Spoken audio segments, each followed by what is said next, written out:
सभी investor traders देश सेवा कर सकते हैं। कैसी देश सेवा कर सकते हैं?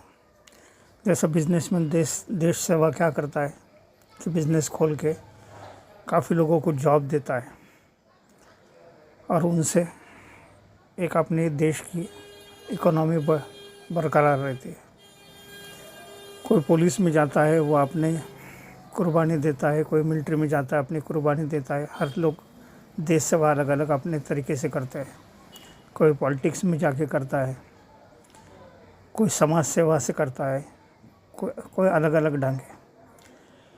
लेकिन जहाँ तक मेरा नज़रिया है कि हम इन्वेस्टर हो या ट्रेडर हो, हमने देश सेवा कैसी करनी चाहिए, तो उसके बारे में मेरे दिमाग में एक आइडिया आया। जो आइडिया आपको अगर पसंद आया तो आप ये करो, इससे अपना देश सेवा भी होगी और अपना काम भी हो सकता है। क्या है वो आइडिया?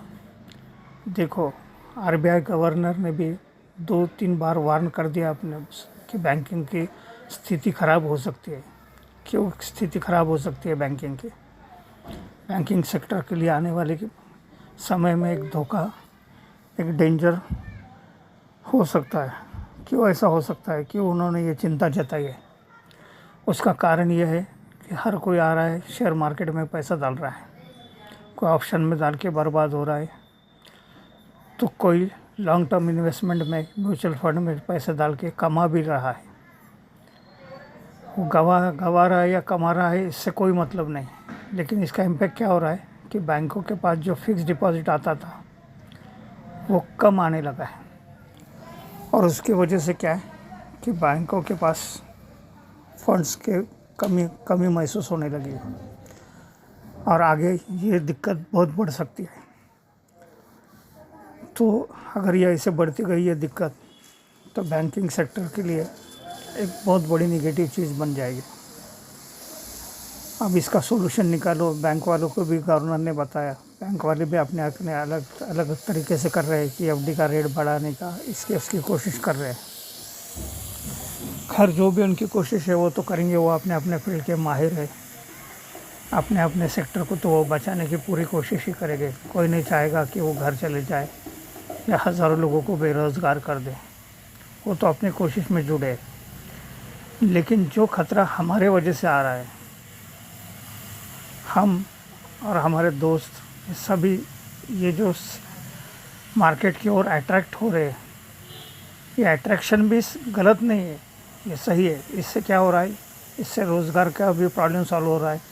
घर बैठ के आदमी अगर कमा रहा है तो गवर्नमेंट से नौकरी नहीं मांगेगा, बेरोज़गारी की समस्या भी ख़त्म हो जाएगी, और हम एक आत्मनिर्भर भी बन रहे हैं, किसी पे डिपेंड भी नहीं रह रहे, और हमारी लाइफस्टाइल और ये भी बढ़ रही है धीरे धीरे। और एक देश सेवा हम ऐसा कर सकते हैं कि हमें जो भी स्टॉक मार्केट में इन्वेस्टमेंट करना है या ट्रेडिंग के लिए जो भी फंड चाहिए, तो हमने क्या करना चाहिए कि जो भी पैसे, मान लो आपके पास 2 लाख, 5 लाख, 10 लाख जो भी है, तो उसकी सबसे पहले बैंक में एफडी कर दो। सपोज़ आपके पास 5 लाख रुपए है, तो 1 लाख रुपए डिमेट अकाउंट में आप मार्जिन के तौर पे रखो और 4 लाख की एफडी कर दो, और उस एफडी को यहाँ पर लीन कर दो। कहाँ पर? स्टॉक मार्केट में।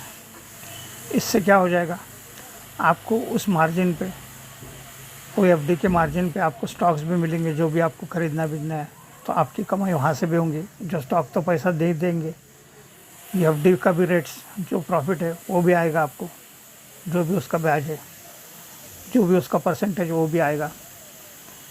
और मार्जिन फंडिंग के लिए हम जो अभी ट्रेडिंग करते हैं, ऑप्शन की हो या कुछ शेयर्स के इंट्राडे हो, वो ट्रेडिंग भी कर पाएंगे। और फिर उस ट्रेडिंग के लिए हमें ये अगर हमने प्लेज कर दिया तो इस पे मार्जिन भी मिलेगी। इससे ये बैंकों की जो समस्या है वो भी ख़त्म हो सकती है, और हमारा काम भी बन सकता है, और हमारा मुनाफा और भी बढ़ सकता है, क्योंकि हमारे पास बैंक से भी एफडी का इंटरेस्ट आ रहा है। यहाँ से हम जो ट्रेडिंग कर रहे हैं उसमें जो प्रॉफिट आ रहा है वो भी इंक्रीज़ हो रहा है। सिर्फ हम जो लीज करने के जो चार्जेस है हमारे लीजिंग चार्जेस वो जा रहे हैं, लेकिन वो अगर आपके मान लो 3% जा रहे हैं तो आपको 3% एक्स्ट्रा भी आएंगे, क्योंकि एफडी उसको सरप्लस कर देंगे। ये अगर आइडिया आपको अच्छा लगा तो अपने दोस्तों को बताइए, और रिश्तेदार दोस्त जो भी इस मार्केट में आ रहे हैं, आना चाहते हैं, उन सभी को बताइए। और ये इस तरह से अपन अपने ओर से देश सेवा कर सकते हैं।